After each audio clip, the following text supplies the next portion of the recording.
Hey, Shalom. All praises to Yahweh, Ba'ashem, Yahweh Shai, Ba'ashem Kakodash. Real quick, I just wanted to go into Ephesians, the second chapter. Just real quick, just to give an explanation, because a lot of men overlook the book of Ephesians, and it tells you that there was a middle wall of partition broken down. This is what the Lord came to do during that time, because the law, the way of righteousness, was perceived to be through the Jews, through the law of Moses at that time. And it wasn't, because the Lord, what was happening during that time, the priesthood was being changed. The laws were being changed. It tells you that in, I believe, either Romans or Galatians. It says there was a changing of the law. Actually, that's Hebrews, the 7th chapter. It was a changing of the law. So what was happening at that time when the Lord came, it was a changing of the law. It was a changing of the priesthood, so on and so forth, showing you that in this current time, that would let you know that we are no longer under Moses, and that establishment happened in the first century. We are now, or the elect are now underneath, and are going to understand that they're underneath the order of Melchizedek. That is what the elect are going to understand. Those that were not bidden to understand the Lord in that time, the Lord told them, all right, these same words will judge you in the last day. So that is what is taking place. So you are able to see who is after the new order, which is what the Lord was establishing in the first century, and who was not, by those that are not understanding what these scriptures are saying.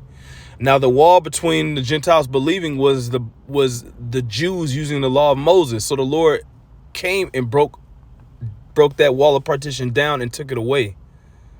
And I'm going to read it here. It's in Ephesians, the 2nd chapter. And this is just real quick. Ephesians, the 2nd chapter. In the 13th verse, it says, "But now in Yahushai, ye who sometimes were far off are made nigh by the blood of Yahushai. For he is our peace, who have made both one, and have broken down the middle wall of partition between us," the old law of Moses, "having abolished in his flesh the enmity, even the law of commandments contained in ordinances, for to make in himself of twain one new man, so making peace." Now let's read this in the NLT. All right, let's start at 13. Ephesians 2 and 13. "But now you have been united with the Anointed. Once you were far away from God, but now you have been brought near to him through the blood of the Anointed. For the Anointed, Yahushua himself, has brought peace to us. He united Jews and Gentiles into one people when in his own body on the cross, he broke down the wall of hostility that separated us," because the Jews were hostile to those that they didn't perceive to be of the Israelite nation. This is why certain Jews tried to make the Gentiles come underneath the law of Moses in order to believe in Yahushua. And you have the same thing happening in these last days, man. So the Jews become hostile if they don't perceive that you're keeping the law of Moses. So what did the Lord come to do for those that are completely spiritual? He broke down that whole wall of partition, which is going to say here, it says Ephesians 2 and 15 in the NLT. He did this by ending the system of law with its commandments and regulations. That's plain. He made peace between Jews and Gentiles by creating in himself one new people from the two groups. Together as one body, Yahushua reconciled both groups to God by means of his death on the cross, and our hostility towards each other was put to death. See that? So yes, the Lord's dealing with the Gentiles. Yes, the Lord's dealing with his people. And he put down that old law of Moses, which separated us, to bring forth a new covenant, which binded us, and he brought forth a whole group out of two, which it just said there. Let's go to Hebrews 11 and 7 real quick. Hebrews 11 and 7. This is heavy too. Let me see if I can find it.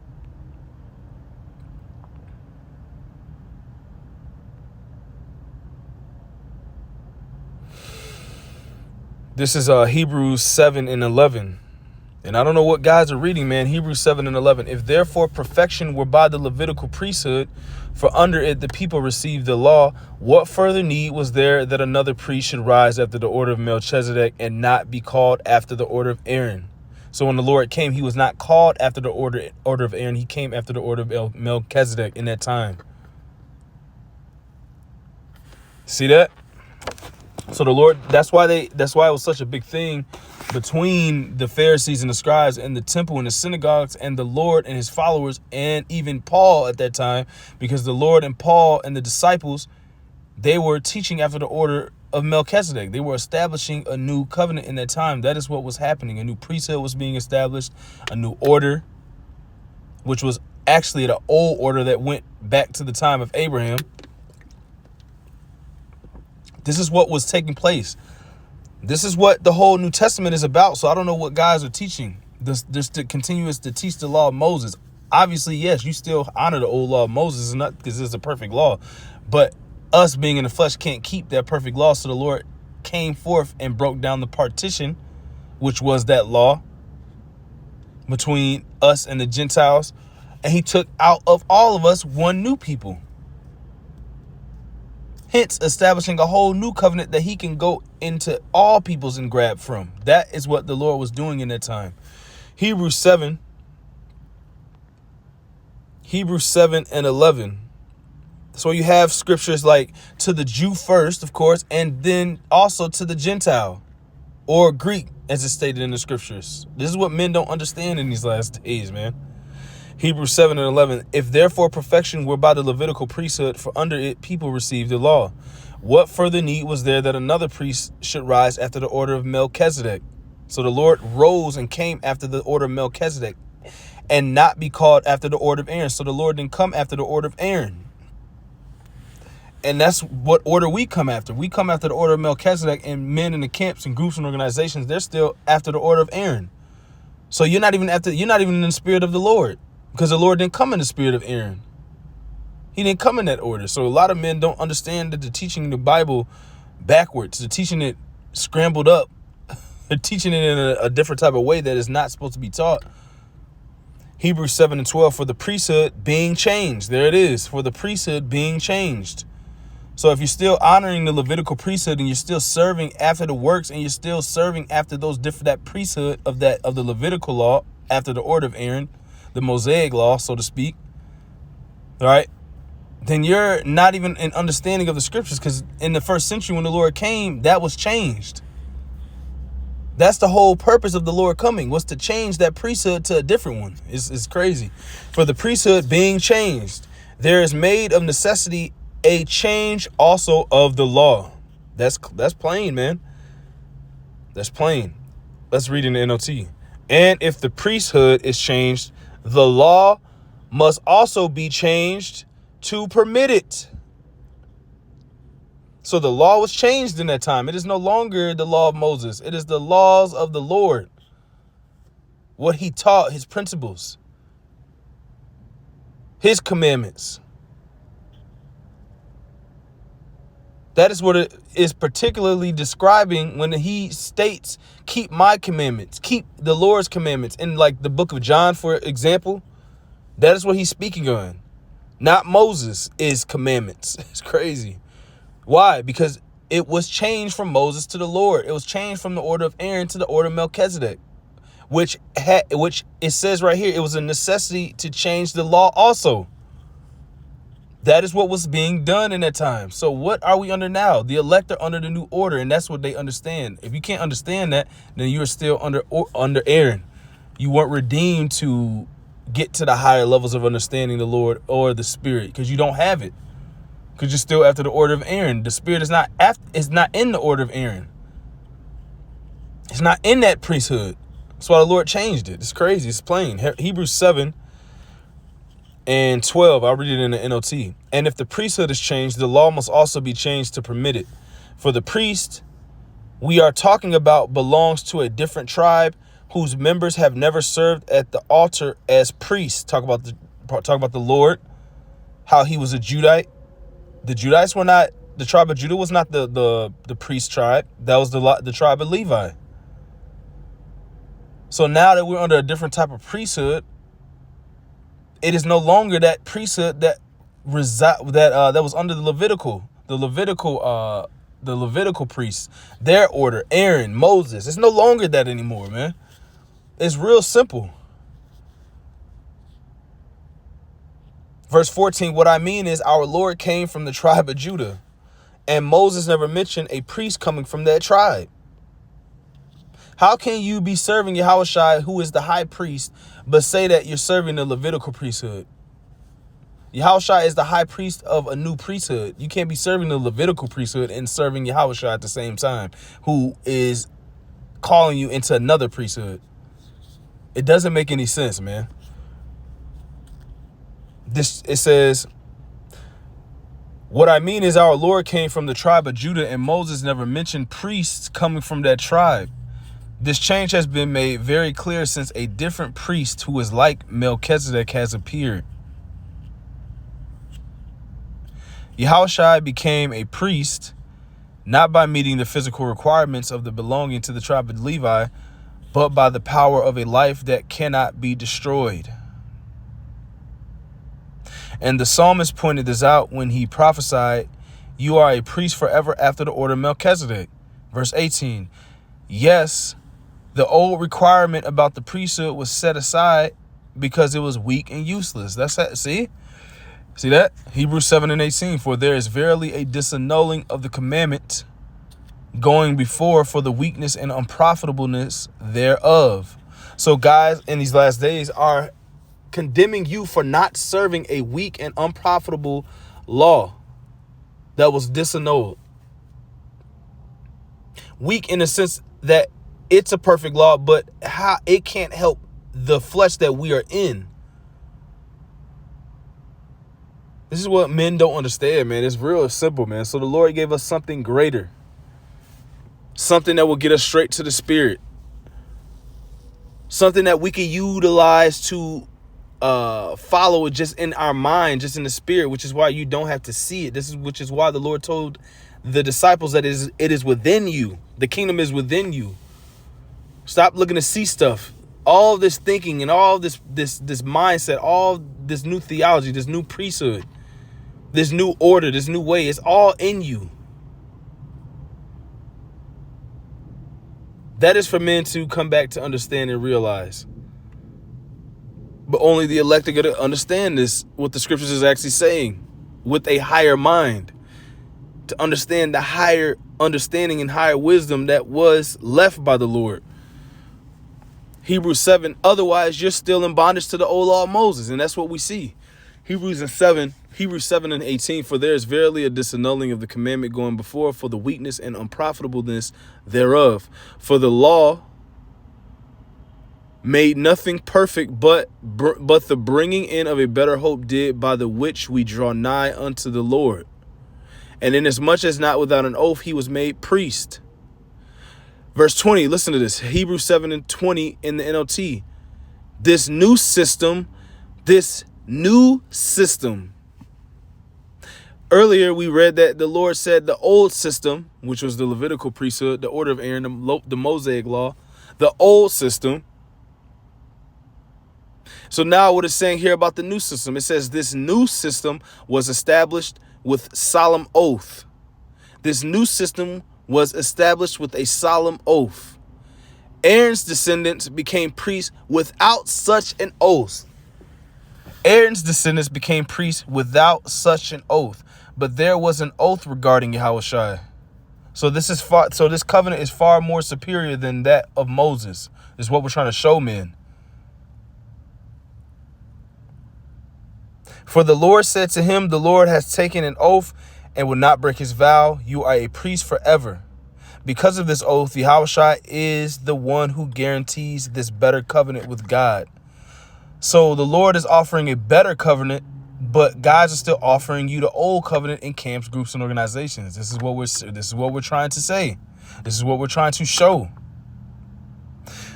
And it's going to go into it right here, verse 23. There were many priests under the old system. All you guys in these camps, groups, and organizations, you're after the old system. There were many priests under the old system, for death prevented them from remaining in office. Why? Because that old law would bring you nothing but death. That is why it's called the law of condemnation, the ministration of condemnation. But because Yahushua lives forever, his priesthood lasts forever. Therefore, he is able once and forever to save those who come to God through him. He lives forever to intercede with God on their behalf. He is the kind of high priest we need because he is holy and blameless, unsustained by sin. He has been set apart from sinners and has been given the highest place of honor in heaven because he is he's after an entirely different order in these times, man. This is what men are failing to realize. And the scriptures points to this all throughout, man. Let me grab something real quick.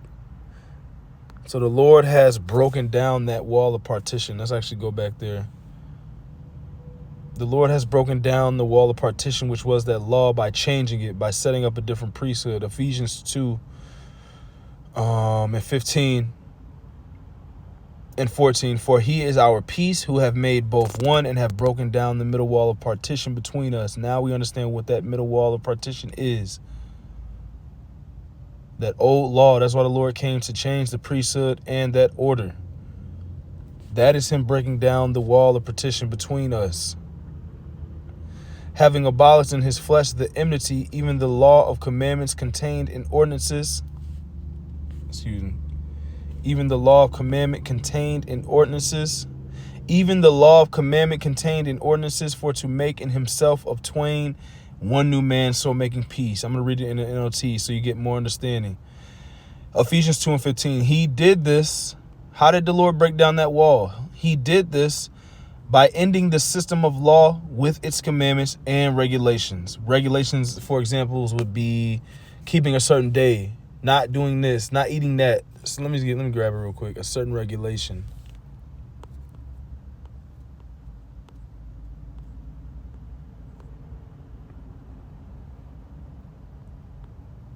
I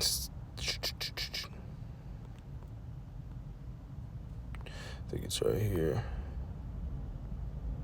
This, that, these, etc. Only significant renderings other than the counted. Only significant renderings other than the counted. So let's go here. So excuse me, the regulations will be the days, the months, all that stuff, man.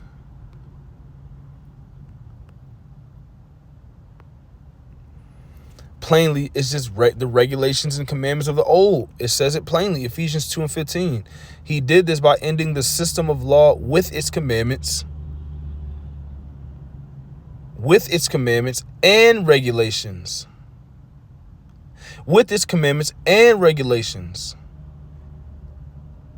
Because if you're spiritual, you don't need that because it's already in you to do by nature the things that are in the law. So that's why the Lord ended it, so he can just let those that are of the spirit get to just the spirit, get to just the new priesthood, get to just the new understanding, the wisdom, without an obligation to that old, in their spirit, deep down to that old law. That's what the Lord did by freeing them spiritually, redeeming them from the dominion of that spiritually over their spirit, so they can just go and progress. That's what the Lord did. Ephesians 2 and 15, he did this by ending this. I'm going to read it again plainly. He did this by ending the system of law, because guys think we're crazy. So we try to explain this meekly and then we go over it and reiterate it just like the Lord does. He did this by ending the system of law with its commandments and regulations. That's the entire law. That is the entire system. How many more words for that entire old covenant being disannulled can we use? Ending it. Ending what? The law of it, the commandments of it, the regulations of it. It says he made peace between the Jews and Gentiles by creating in himself one new people from the two groups. Let's see what this says in the COT, or the CSB, excuse me. He made of no effect the law consisting of commands and expressed in regulations, so that he might create in himself one new man from the two, resulting in peace. Beautiful. NIV. By setting aside in his flesh the law with its commands and regulations, his purpose was to create in himself one new humanity out of the two, thus making peace. So it's saying here the Lord got rid of that old law. I don't know why guys keep saying that we're under the old law still. It's crazy. It makes no sense because guys are not really reading these scriptures. They don't have any understanding because you're following the precepts and you're taught by your doctrine is taught by the precepts of men and not by the precepts of the scriptures. Not how the scriptures is actually written, not in the context that the scriptures is actually in. That's why men don't have any understanding. Let's see what they have in here.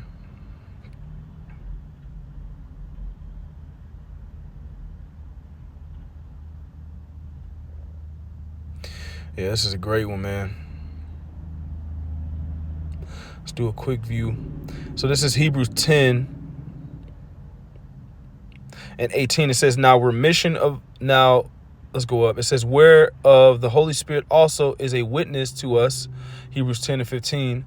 For after that he has said before, this is the covenant that I will make with them after those days, saith the Lord. So the Lord, when he came, what was he doing? Establishing a new covenant, fulfilling the prophecy written in Jeremiah 33:31. That was written of him, which he told you. This is the covenant that I will make with them after those days, saith the Lord. I will put my laws into their hearts, and in their minds will I write them. This is what was taking place in that time. A progression of things. And their sins and iniquities will I remember no more.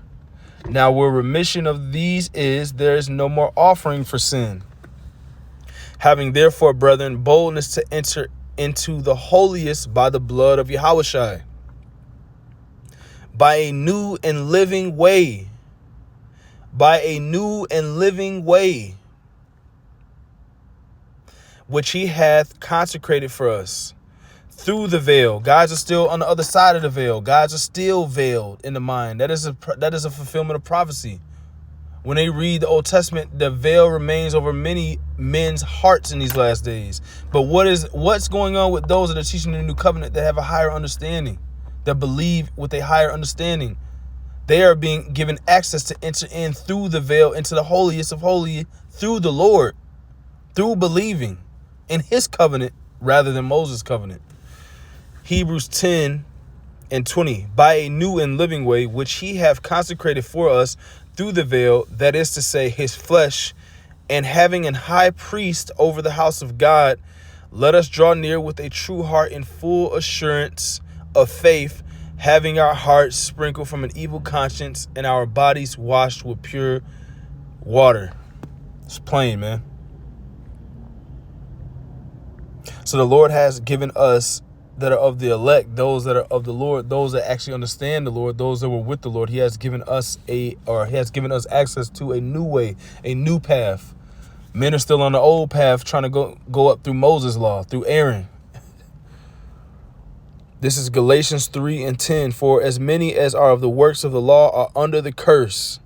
Guys are cursing these last days, still trying to keep Moses to get into the kingdom. For it is written, instead of just going through the Lord of the kingdom. Guys are trying to climb and go around the Lord. You're trying to go around the Lord, trying to get into his house. It's crazy. That's why the Lord called you thieves and robbers. Called men thieves and robbers. This is why. If you're at the front door telling men, hey, I'm over here at my front door. I'm at the front door of my house. Come this way into my house. But guys are trying to go through the back. They go around you, go through the back, trying to open your back door, open your back window. You see what I'm saying? This is what's happening. For as many as are of the works of the law are under the curse, for it is written, curses everyone that continueth not in all things which are written in the book of the law to do them. So if you're not doing all of the things written in the Mosaic law with all of its regulations and commandments fully, 100%, then you are cursed. Which is why you need a different covenant to believe in. That what redeems you or frees you from the bondage of that curse, frees you from that old law. And that is what the new covenant does, which a lot of men don't understand, man. Hebrews 8 and 13. Quick view.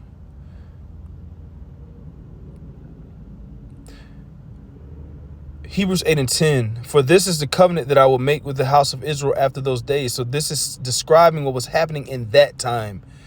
The covenant was being fulfilled in that time. The covenant was being made in that time, which was a fulfillment of the prophecy prior to the Lord coming, which was in Jeremiah 31. It's easy to understand if you are of the Lord. For this is the covenant that I will make with the house of Israel after those days, saith the Lord. I will put my laws into their mind. This is also the testimony. I will put my laws into their mind and write them in their hearts, and I will be to them a God, and they shall be to me a people. And they shall not teach every man his neighbor and every man his brother, saying, know the Lord, for all shall know me from the least to the greatest. For I will be merciful to their unrighteousness, and their sins and their iniquities will I remember no more. How? Verse 13, here's the point. In that he saith, a new covenant. He have made the first old. Hold on, let me see something real quick. He have made the first old. That's plain. That is plain. We'll go back to that. He hath made the first old. And he saith, I'll read it again, Hebrews 8 and 13. In that he saith a new covenant. That's what was established when the Lord came. He hath made the first old. Now that which decayeth and waxeth old is ready to vanish away. So that old covenant is no longer here. It was ready to vanish away in that time. So you guys teaching after the law of Moses in this time, you're gonna perish, man. Because there's no justification in that law. The law vanished away a long time ago. So really, guys are anchored to nothing in these last days. Guys are not building their foundation on a rock. How are you building your foundation on a rock if you're building your foundation based off of you being justified by Moses' law and not the Lord? It don't make sense. Your rock would be Moses and not the Lord in that sense then. It's crazy, man. So that's really pretty much all I had. There's plenty of scriptures that describe this, man. We just go into the words, man. Repent to the new covenant, man. Shalom.